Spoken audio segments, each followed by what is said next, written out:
بسم اللہ الرحمن الرحیم۔ حضرت ابو ہریرہ رضی اللہ تعالیٰ عنہ کہتے ہیں کہ ایک دن رسول کریم صلی اللہ علیہ وآلہ وسلم نے فرمایا کہ کون شخص ہے جو مجھ سے 5 باتوں کو سیکھے اور پھر ان پر عمل کرے، یا اس شخص کو سکھائے جو ان پر عمل کرنے والا ہو۔ حضرت ابو ہریرہ رضی اللہ تعالیٰ عنہ کہتے ہیں کہ یہ سن کر میں نے عرض کیا کہ یا رسول اللہ صلی اللہ علیہ وآلہ وسلم، وہ شخص میں ہوں۔ حضور صلی اللہ علیہ وآلہ وسلم نے یہ سن کر میرا ہاتھ پکڑا اور وہ 5 باتیں گنائیں اور اس طرح بیان فرمایا۔ نمبر 1، تم ان چیزوں سے بچو جن کو شریعت نے حرام قرار دیا ہے۔ اگر تم ان سے بچو گے تو تم لوگوں میں سب سے زیادہ عبادت گزار بندہ ہوگے۔ نمبر 2، تم اس چیز پر راضی شاکر رہو جس کو اللہ تعالیٰ نے تمہاری قسمت میں لکھ دیا ہے۔ اگر تم تقدیر الہی پر راضی و مطمئن رہو گے تو تمہارا شمار تمنگر ترین لوگوں میں ہوگا۔ یعنی جب بندہ اپنے مقسوم پر راضی و مطمئن ہو جاتا ہے اور طمع حرص سے پاک ہو کر زیادہ طلبی کی احتیاج نہیں رکھتا تو وہ مستغنی اور بے نیاز ہو جاتا ہے۔ تمنگری کا اصل مفہوم بھی یہی ہے۔ نمبر 3، تم اپنے ہمسایہ سے اچھا سلوک کرو اگرچہ تمہارے ساتھ برا سلوک کرے۔ اگر تم ایسا کرو گے تو تم کامل مومن سمجھے جاؤ گے۔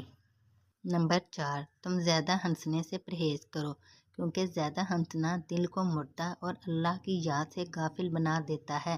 اگر تم زیادہ ہنسنے سے اجتناب کرو گے تو تمہارا دل روحانی بلیدگی، تر و تازگی اور نور سے بھرا رہے گا اور ذکر اللہ کے ذریعے اس کو زندگی طمانینت نصیب ہوگی۔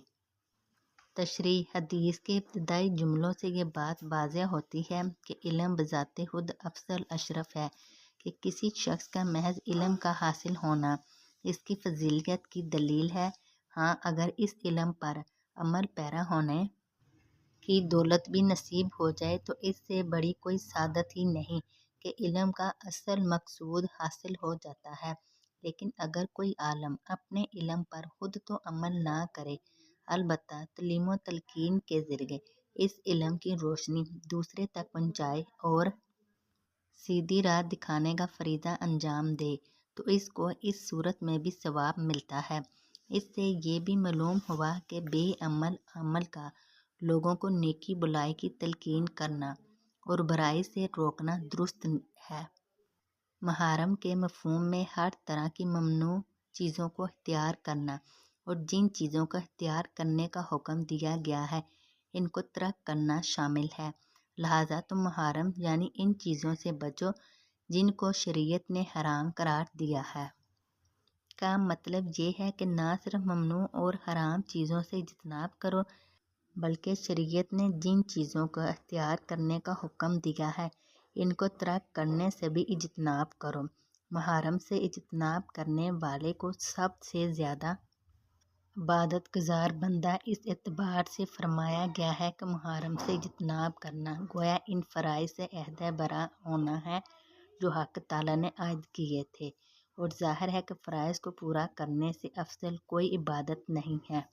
جبکہ عام لوگ فرائض کو ترک کرتے ہیں یا ان کی طرف کم توجہ دیتے ہیں اور کثرت نوافل میں مشغول رہتے ہیں، اور اس طرح وہ گویا اصول اور بنیاد کو تو ضائع کرتے ہیں اور فروعات و فضائل کو اختیار کرتے ہیں۔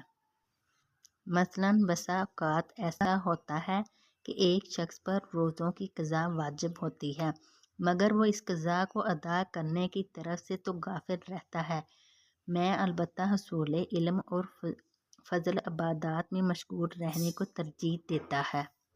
یا ایک شخص پر زکوٰۃ واجب ہوتی ہے یا لوگوں کے مالی حقوق اس کے ذمہ ہوتے ہیں مگر وہ زکوٰۃ اور حقوق العباد کی ادائیگی کی طرف تو کوئی توجہ نہیں دیتا۔ البتہ فقراء مساکین پر حج کرنا اور مساجد و مدارس کی تعمیر و اعانت یا اسی طرح کے دوسرے نافلہ امور میں پورے ذوق و شوق کے ساتھ اپنا مال خرچ کرتا ہے۔ تقدیر الہی پر راضی مطمئن ہونا اور اپنے مقسوم پر صابر و شاکر رہنا بڑا اونچا مرتبہ ہے۔ جس شخص کو یہ مقام نصیب ہو جاتا ہے وہ حرص و طمع سے پاک رہتا ہے، زیادہ طلبی سے اپنا دامن چھپاتا ہے اور قلبی استغنا تونگری کی وجہ سے کسی کے آگے ہاتھ پھیلانا گوارا نہیں کرتا۔ منقول ہے کہ ایک شخص نے مشہور بزرگ حضرت سید ابوالحسن شاذلی سے کیمیا کے بارے میں پوچھا تو انہوں نے جواب دیا کہ وہ کیمیا دو باتوں میں پوشیدہ ہے۔ ایک تو یہ کہ تم مخلوق کو نظر سے گرا دو، یعنی غیر اللہ کو حاجت روا اور مشکل کشا بنانے کے قابل نہ سمجھو اور اللہ کے سوا کسی اور سے اپنی حاجت کو وابستہ نہ کرو، اور دوسرے یہ کہ اللہ تعالیٰ سے بھی یہ امید وابستہ نہ کرو کہ وہ تمہیں اس چیز کے علاوہ کچھ اور بھی دے جو اس نے تمہاری قسمت میں لکھ دی ہے۔ حضرت شیخ عبد القادر جیلانی رحمۃ اللہ علیہ نے فرمایا، اے انسان، اس بات کو جان لے کہ جو چیز تیری قسمت میں لکھی جا چکی ہے وہ ہر حال میں تجھے ملے گی، خواہ تو طلب و سوال کی راہ اختیار کر یا اس راہ کو ترک کر دے، اور جو چیز تیری قسمت میں نہیں لکھی ہے وہ تجھ کو کسی حالت میں نہیں ملے گی، خواہ تو اس کی طلب کی کتنی ہی حرص رکھے اور اس کو حاصل کرنے کے لیے کتنی ہی سعی کوشش اور محنت و مشقت برداشت کرے۔